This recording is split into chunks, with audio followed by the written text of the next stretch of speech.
All right, let's dive into calls, and we'll start with Felipe in Brazil. Felipe, Hello. hi, you're live with Eric. How are you doing? Felipe, oh, I know what I did. I didn't unmute myself for callers. Felipe, can you hear me? Oh, yeah, yes. Now Hey, I can. my bad. Sorry about that. How are you doing today? No problem. I'm doing great. How about you? You know what? I'm kind of shaking in my boots, and I know that it doesn't make a lot of sense because I've done this for years. But just anytime, and the thing is, I have friends who would have co-hosted with me, but I kind of wanted to know that I could do it, you know. So I'm just kind of going in. No, you can. You can do it. I appreciate you, Felipe. What did you want to talk about today? Yeah. So I called to your show like some months ago. Mm-hmm. I'm calling again from Brazil, and I talked about how to spread more skepticism and atheism where I live. And I actually got in contact with some people here. I'm starting slowly, but getting a move on about this. So I appreciate what you told me last time. But today I'd Thanks. like to talk about. Felipe? Oh, Felipe, for some reason, got dropped back into the queue. Felipe, are you there? Oh, yeah, I'm here. Hey, for some reason you got Alright. dropped out of the queue. I can hear you. Okay. Go on. I apologize. No problem. So what I want to talk about today is how do you and V keep so calm even when people are being so aggressive or saying things that are against who you are or what you do? Because with all the COVID stuff going on and vaccines, I get people sometimes actively seeking me to talk with me and Yeah. try to without evidence trying to prove me wrong. And to go against vaccine and stuff. So it really gets me heat up, and I don't want to do that because I know that it's easier to lose the conversation or to make a bad image of what I defend. So how do you guys do that? Well, I cheat. And it's not going to be super helpful. But for me, most of these conversations are here on these kinds of shows. And because of that, I'm not having the conversation for them or for me, but I recognize that I'm having the conversation for the audience. And so my goal is to have the conversation as much as possible so that people who are watching don't have to. So whenever someone is being really, really frustrating, I remember that the conversation isn't for me, and it allows me to kind of step back and, have a level of objectivity, through that. There's a difference between seeing someone in real life and the fact that I'm looking at a camera right now. A huge difference. That said, there are skills in there that really can help. And a big piece of that you can take away from that is, what is my goal? What are you trying to do in the conversation? If you had your way, what would this person walk away with? I would say that the goal shouldn't be, to deconvert them.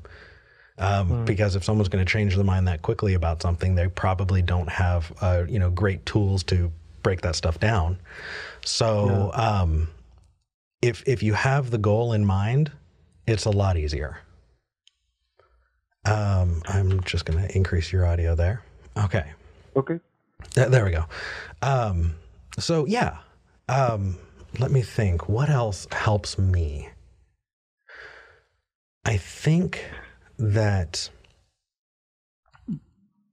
Because I know, if I may, Yeah, please. I try researching a little about street epistemology, right?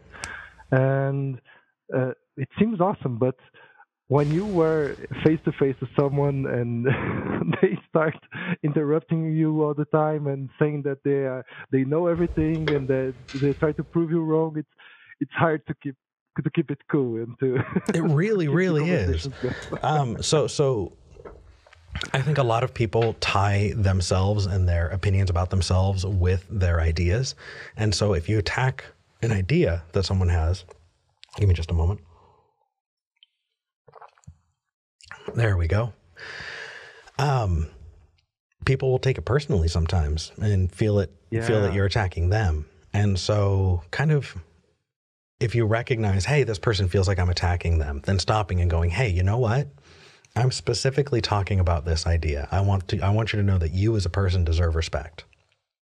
And also know that there's an unspoken contract going on between you and whoever you're talking to. And that unspoken contract is something they are a part of as well. If their goal is to yell at you, you don't need to engage. In fact, I would say for you to say, hey, you know what? If you're yelling at me or you're interrupting me, this does not feel like a productive conversation. If you want to have a conversation with me in the future, go for it. But it seems like right now is not that time. And pulling yourself away helps. But when it comes to getting angry, man, yeah, no, I feel you. That makes sense. That makes sense. Yeah, I don't believe in saints, but I do think that if saints existed, Anthony Bagdabasco would be one of them. His level of patience is incredible.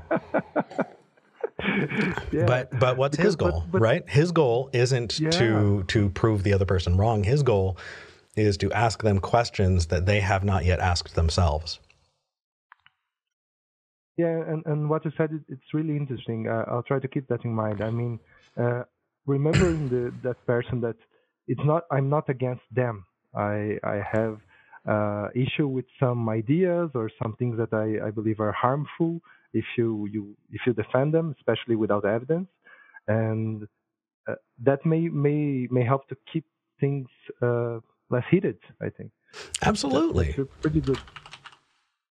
Yeah. Well, I thank you for your thoughts, and I really, really appreciate what you guys do there because, as I said to the call screener, you are one of the few that actually managed to do this. You know, a lot of other shows, people just get hit up and call names and hang up on people, and that's it. Well, and sometimes that doesn't prove anything, and increase the hate of the other side sometimes. but then you have to keep in mind, what is the goal, right? So when I first started, if you watched early episodes back when I was starting, I was a hothead too. And when you're a hothead on these kinds of shows, you get so much praise. People reach out to you and want to donate when you're angry. People, subscribe, and if you blow up, those numbers just skyrocket. And so it's tempting. There's a lot of allure in that. It's a shame. If it's not too off topic, that I see that too much in our politics. If people are angry and just say what they think with a lot of confidence, if they have no way to back that up, people really go for it. I don't know. It's crazy. It is, and I think it's human nature, but. I think you also need to be patient, especially with new hosts of call-in shows like this. Being a hothead, it takes time. It takes time to separate, and it takes time to find your voice. And I cannot thank those people who were patient with me enough. And I can tell you, Felipe, there have been so many times that I've read in the comments, people going, "Oh, Eric, I hated you at the beginning, but you grew on me." And I'm sitting here thinking, that's because I'm different. I'm a totally different person. And I don't like that guy either, and I'm still trying to improve. So just keep in mind what your goal is, where you're going with it, what you want to see out of it, and maintain that empathy. Because if someone else, if your interlocutor, if the person you're talking to is not being empathetic, that means you're the only one in the conversation that is. And it's extra important that you continue to do that because you want to demonstrate the kind of discussions you want to have. But if you use the other person's anger as an excuse for you to be angry, you lose the high ground. And it's never going to get better.